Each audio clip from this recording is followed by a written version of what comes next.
this your image. We're sorry for the slight delay in the transmission. Today is also another good day. Good day in the sense that we are having a veteran in the house. The veteran is Tope Adeamola, a man of many parts. Veteran journalist, veteran PR practitioner, and he has also forayed into insurance. I want to welcome you. Thank you very much, sir. It's a pleasure to be here. It's nice having you. I'm also, Tope Adeamola was the past chairman, a former chairman of the Nigerian Institute of Public Relations in Ogun State chapter, currently a member of Governing Council of the Nigerian Institute of Public Relations. You are warmly welcome. Thank you very much, Mr. Moderator. It's nice having you, and I'll be glad to inform you that this is a public relations conversation series with target with the chief executives. So I have the executive secretary of the Nigerian Council of Registered Insurance Brokers here with us. It's a great opportunity. My pleasure to be here. Well, I want to recollect that you are part of the fusion or evolution of your image, the PR program that is about to celebrate 10 years of its existence on this table. How do you feel seeing what you have nurtured over the years? Thank you very much, Mr. Moderator. I just want to start by saying that there's a saying that a man of vision is a madman until his vision becomes a reality. Mm-hmm. Yes, it's one of the most delightful things or experience to have as a PR practitioner to be at the sort of inaugural stage of your image about 10 years ago. And 10 years down the line... That was it. Yes, we are here. The program has gone beyond, I believe, beyond the confines of what the visionary, which respectfully is you, even thought about. One was quite cognizant of the initial teething problems that we faced. I can say we faced because I'm also part of the, I'm proud to say I'm part of the project, how we started modestly. But over the years, we have seen this very great program, which is the first program for public relations practitioner on television in Africa to be so held here. So we are all privileged to be a part of it. Ogun State chapter of the Nigerian Institute of Public Relations, of which I'm a critical stakeholder, we're very proud. The NIPR Nigeria is proud, and I'm a public relations practitioner in Africa. We're very, very proud of this main feat. Thank you very much. Well, when we look at what has happened over the years, how will you describe your foray into insurance, starting with journalism, then public relations? What has it added to you? Well, it has added a lot because from our foundational orientation in public relations, we were told that a PR man must always strive to be encyclopedic. What do I mean by this? You must always strive to seek for knowledge every way it comes your way. Because if there is anybody that is so expected to be an enterprise of knowledge, it is a PR person. Why did I say that? As a PR professional of note, you must be able to be adaptive to the extent that today you find yourself in government, you communicate government. Tomorrow you find yourself in oil, you communicate oil effectively. And next tomorrow you find yourself in international relations, you communicate it. You find yourself in media, you communicate it. My crisscrossing some professions, from political science to journalism and to ultimately to PR and to insurance. It's just speaking to that orientation that we were given. But that can be seen as ordinary. It connotes expertise. Yes. It connotes focus, Yes. commitment, Yes. and having intellectual capacity. That's right. That will take you there. That's right. Now that you are there, how will you say you have impacted on those terrains? Thank you very much. One of my desires have always been to leave a mark everywhere that I find myself. And to the best I can remember, when I started work with the Ogun State government, I was posted to the government house as the press secretary attaché to the government house, and I served about 3 governors' wives. I recall that in the course of my job schedule, it was a time when we had the military regime, where with its central administrative format, we all report to Abuja, and when they give instruction, we have to carry out the instruction. Our team, that's the PR team in the Ogun State government house, was such that other teams from Oshun, from neighboring, even from Kwara, and sometimes Lagos, will come to us to come and copy notes about how we meet the deadlines that are imposed on us, because when we go to Abuja, we always have a basis to compare notes. So on that, one had a very, very rewarding engagement. And mind you, at that time, it was not as easy as it is now. It was the analog era. It was the analog era, when you have to use the antiquated telephone, you have to do telex. On the day that the most problematic day that we have those days is the day of joy of others. That's when the New Year baby will be carried by the wife of the governor.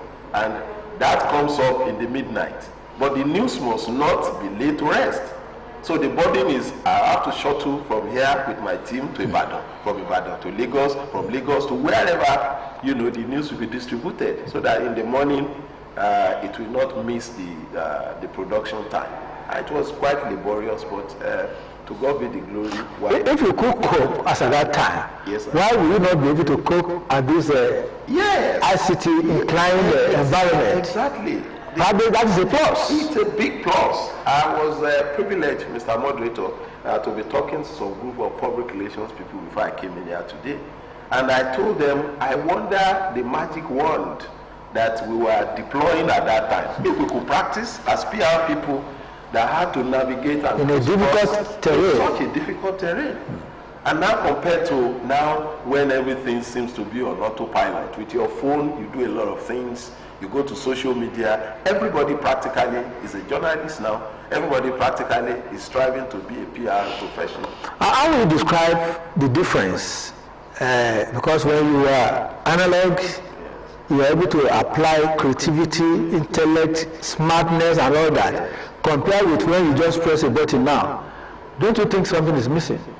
Well, the world keeps moving, and it's a measure of dynamism. Unless one wants to go the way of the dinosaurs, you must move with the world, so to speak. At that time, it was more tasking, I must confess to you. Creativity came out more challenging. More challenging. Okay. Creativity came up, more at that time. For you even to foster a relationship between your organization and strategic stakeholders, you have to go out to meet with them. It is not the era of social media where I would never have met you, yet you are my friend. At that time, you have to congregate in a place, you have to get to meet him, you have to get to meet them, you have to get to meet everybody. But today, it's such an easy procedure, so which provokes more of creativity. More delivery. It was more challenging those days, but now we are on autopilot, if I can say. Well, probably that was the great advantage we had, because I remember during my tenure as the chapter chairman, that's right. I was also traveling all the routes. That's right. And by the time I got to the second term of my tenure, there was a DGSM, and we were now connecting people, and it made travel so smooth, so easy. I don't have to face all this. I would like to ask you, what has your PR experience, what do you think you have impacted looking at insurance terrain? Because insurance terrain has been seen as a non-delivery end when it comes to payment of compensation. So what has PR done?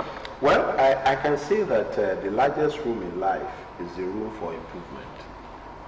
But that does not mean that you keep striving. I recall that I joined the industry in 1998 at a time when, even when it comes to media engagement, we had less than 5 traditional media which had devotion to insurance reportage. And every news that we had at that time, we had to reload it through those 5 media.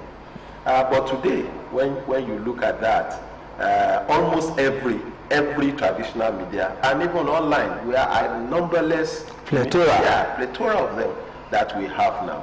What has that crystallized into? That has crystallized, one, into more engagement. As we speak today, as at that time, only 5 or 4 insurance companies and institutions had public relations head. So what's the situation now? But now, I just left a place where I delivered a lecture to close to 50 of them.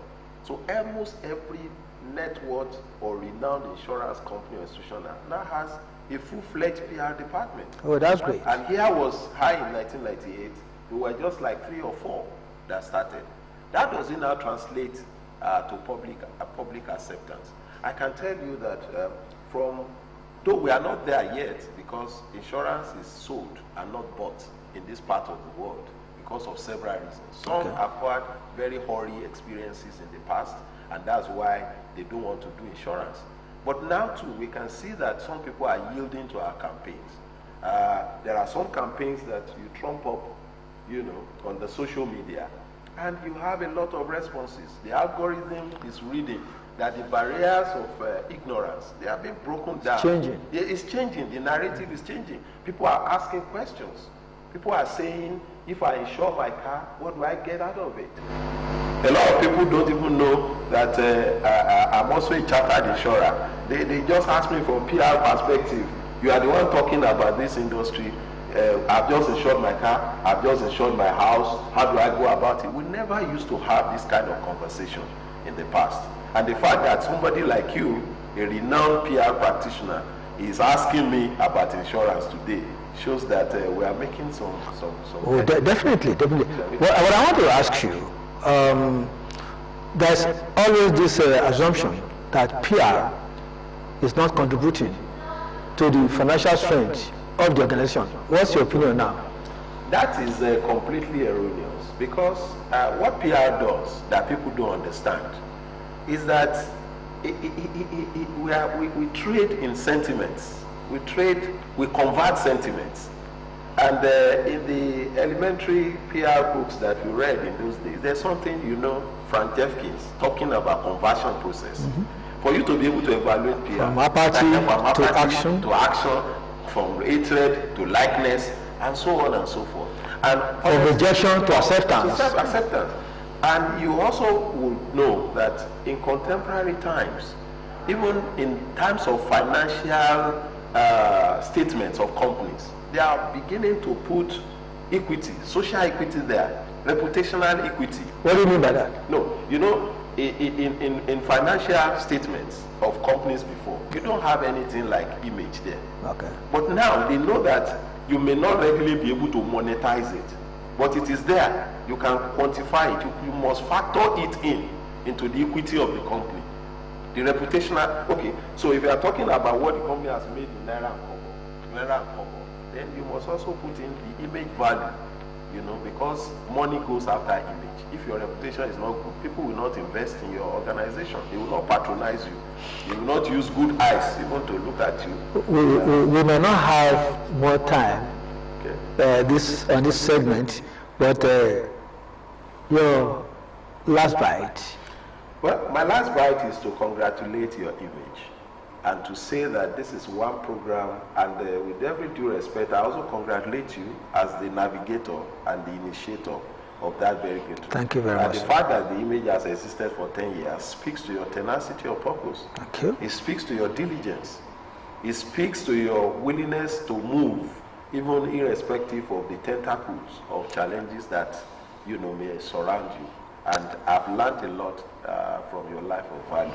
Thank you very much. Thank you very much. We've been a partner all the way, and here we are again, and we are still moving up. The sky is the image. And we believe that with all of us joining hands to promote prosperous populations, the nation will be better.